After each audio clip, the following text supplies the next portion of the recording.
Thank you.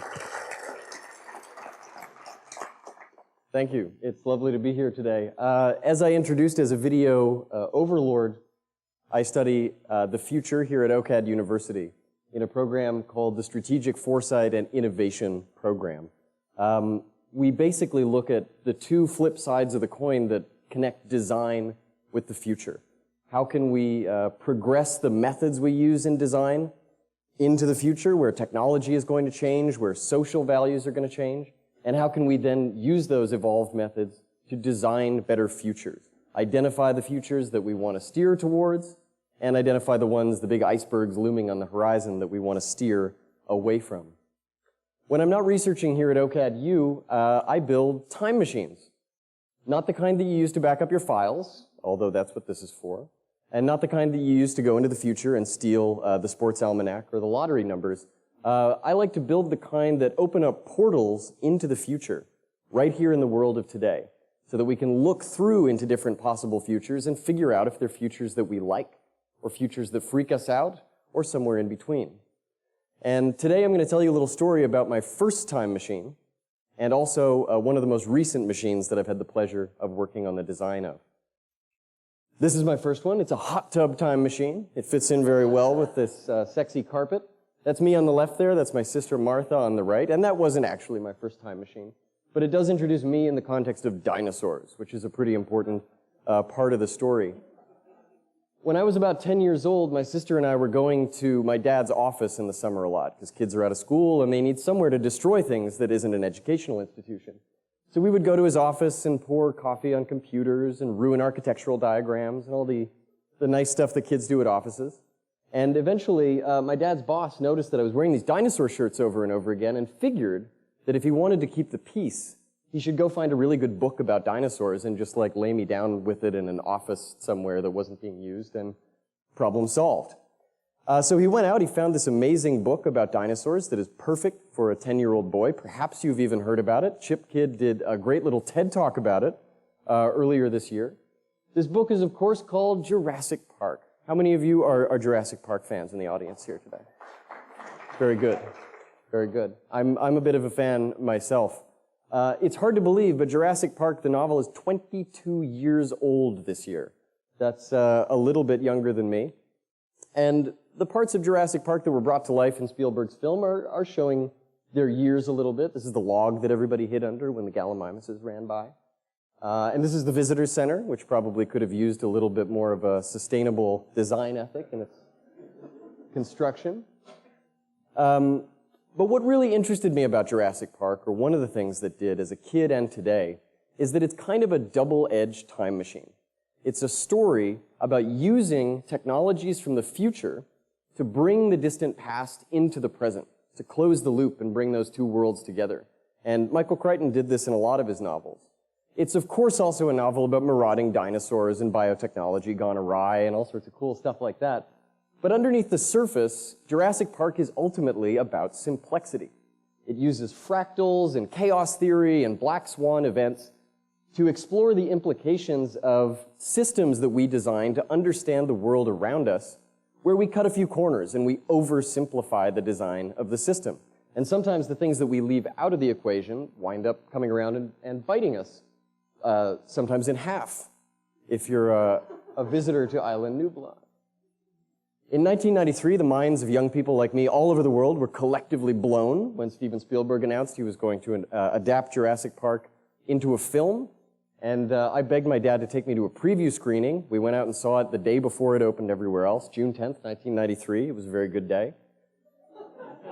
And it was a pretty amazing experience. These settings, these amazing dinosaurs, these futuristic technologies that had only existed on the page up until that point, and in my imagination, jumped off the page and into real life through the use of a couple of really innovative technologies. Amazing advances in computer-generated imagery and animatronic special effects, as you can see here.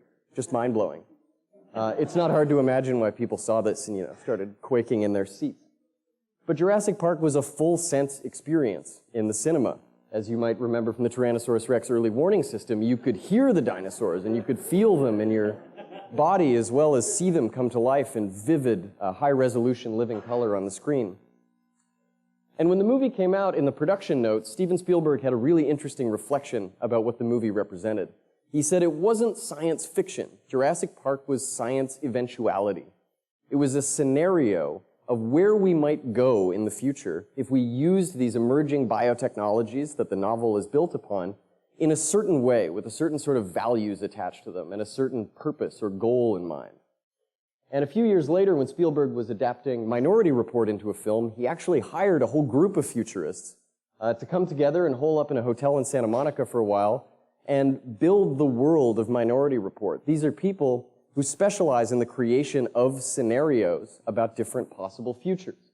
People like this rad guy, Stuart Brand here, and some of his friends, Peter Schwartz and Jaron Lanier and even Douglas Copeland, were all part of this team that was trying to come up with what the world of Minority Report would look like. Those pinch and zoom multi-touch user interfaces, the holographic home videos, the self-driving cars, stuff that we seem to be edging closer and closer to, maybe because of what we saw in Minority Report.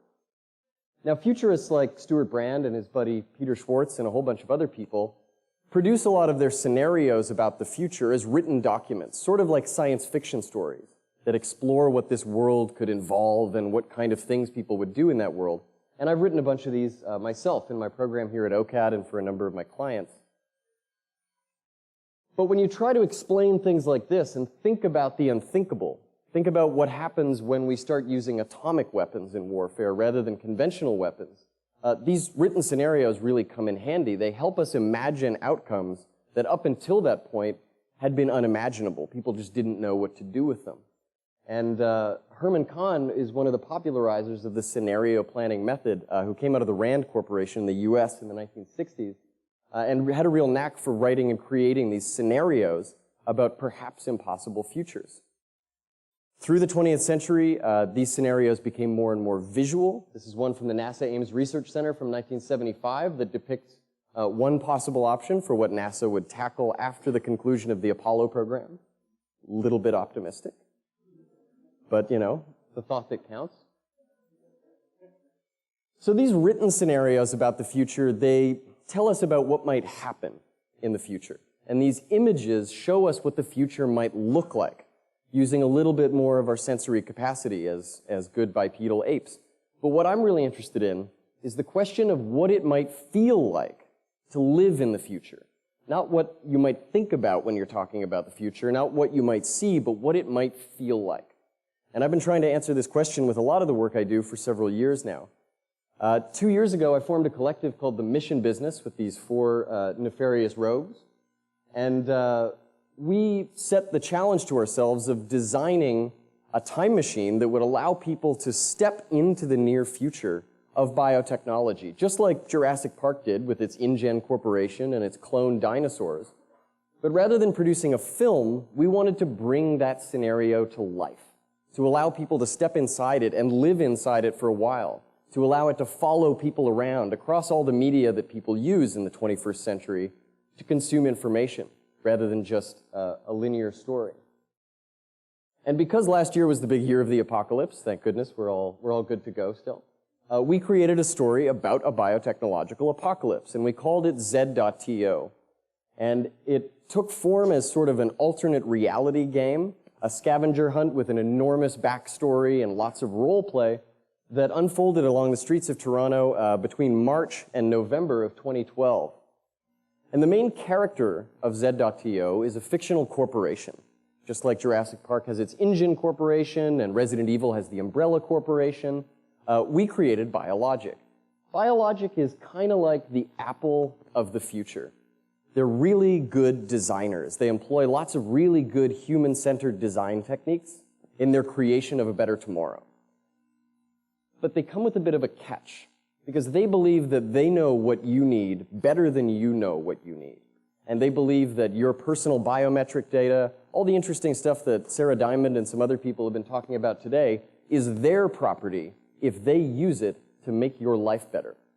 In the same way that Apple sells consumer electronics products, Biologic sells consumer transhumanism products. And in the same way that Apple is about building these relationships across brands, across media platforms with its customers and sort of roping you in, Biologic works similarly. So when trying to figure out how to tell the story of Biologic, how to bring this future of the biotechnology industry to life, we decided we would communicate with our audiences and participants through all the channels that a corporation like Biologic would use. We built a website for them, Biologic.com. You can check it out today. Introducing their amazing products like BioRenew, a single pill. I've got 5 here if anybody wants to take one with me after the show. That actually inserts a virus into your body that kind of overrides your immune system and starts manufacturing new cures to viruses that are out there in the world that you might want to have immunity to, and sometimes even viruses that don't exist yet, so that you're immunized when you take BioRenew on a subscription, not only against this year's flu strain, but the year after that and the year after that, and all the possible permutations that might exist. We built an org chart for Biologic. This is a big global international biotech company, and they have lots of departments, from production to R&D to public relations and human resources, and a visionary and highly egocentric CEO at the center, of course. And then we staffed this company. We hired an amazing team of actors skilled in improv, military simulations, and forum theater to play the heads of these various departments, both online and social media like Twitter, as well as in real life, and we'll get to that in a second. Of course, genius innovations don't just come from within a company, they come from without the company as well. And Biologic created the versatile intern program as a way of comfortably and casually ensnaring its lead users and most interesting customers to do sort of unsolicited testing on them and to get their feedback on the kinds of products the company was developing.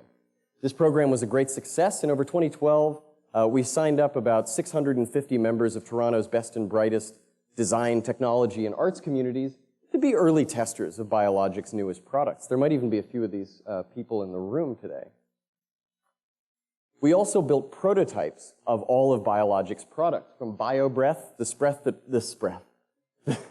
spray that freshens your breath and also scrubs carbon dioxide out of the air at the same time, helping you fight the fight against climate change, to BioMate, which is kind of like ecstasy and Viagra put together, and the effects are doubled when you take it with someone else who's taking it. We threw Biologic a 20th anniversary party on March 20th of last year at the Ingram Gallery in Yorkville, letting people try out all of Biologic's futuristic products firsthand, see how they actually made them feel, slathering goos on themselves, slapping patches that release nutrients into your bloodstream, popping pills, the whole gamut. We created fictional media entities that came and then were thrown out of the party rather promptly when they asked inappropriate questions. And everybody got to ask their questions to visionary CEO Chet Getram, who is a man with a plan, let me tell you. But then it all sort of started to go south for Biologic. This Icelandic ethnographer character that we created, who's played by an amazing Toronto graphic novelist named Dara Gold, started releasing these comic book panels that showed life behind the luster of the PR language in Biologic world. What's really going on at this company? What are the backstories and values of these characters into which millions of people are putting their trust? And it turns out that things were not as great as the PR machine made it seem. The online terrorist organization named EXE had actually hacked into Biologic's production facilities, sabotaging its production of this newest miracle wonder drug, BioRenew, and turning it from a product that used viruses to keep you healthy into kind of a man-made pandemic that created random undiagnosable viruses that killed you while disguising their symptoms. So not the kind of thing you want running around, and Biologic tried to solve this problem by releasing a Facebook app, right? This app would let you diagnose your friends and family, see what their risk factor was for confronting this new man-made pandemic that was being dubbed the BRX virus. And then they threw a celebration, a launch party for BioRenew during the Toronto Fringe Festival that ran for 13 nights. We got hundreds of people to come out, try BioRenew for the first time, engage the CEO and the heads of all the departments in some questions about what the company was doing, their vision of the future. But unfortunately, the version of BioRenew that we gave to all those people was the spiked one that had been sabotaged to turn it into a deadly man-made pandemic. Even a marshmallow challenge, possibly the golden key to doing good participatory design as popularized in Tom Wojcik's TED Talk, just couldn't save these people. But Biologic didn't give up. It opened a public health and immunization clinic during Nuit Blanche at the Church of the Holy Trinity across from City Hall and immunized over 2,000 people for symptoms of this deadly BRX virus, also collecting all their biometric data and possibly selling it to third parties abroad. It helps when you're putting this kind of thing together to have friends in high places in municipal government. But this BRX pandemic built to a real head. Most of the population of Toronto was becoming infected, so Biologic took things to their natural conclusion. It transformed the Evergreen Brickworks just north of the city into a sort of luxury refugee and evacuation facility, and tried to bring everybody who'd been a part of the fun Biologic adventure so far out to this safe house to keep them quiet and, of course, try to develop a cure for them. The reality was somewhat different from what they'd advertised as their intentions. But all told, I think they did a pretty good job of keeping a lid on a pretty big, wicked problem. You could come and attend this bio-retreat facility as an evacuee of the city of Toronto, as a member of Biologic's newly minted Sanitation and Containment Division. Doesn't that make you feel comfortable? As a board member, because most of the previous board had either disappeared or been vacated from the premises, or as a member of the EXE anarchist group, and you could come and sabotage Biologic, try to steal their secret plans and document what was going on and how they were trying to cover it up. This was a really scary experience for a lot of people. And that was partly the goal, but the real goal behind scaring people was to prompt them to reflect on how new technologies emerge and how science and technology don't have agendas by themselves. Their agendas are flavored by the values, the visions, and the goals of the people who are creating them and bringing them to market and communicating them to mass audiences.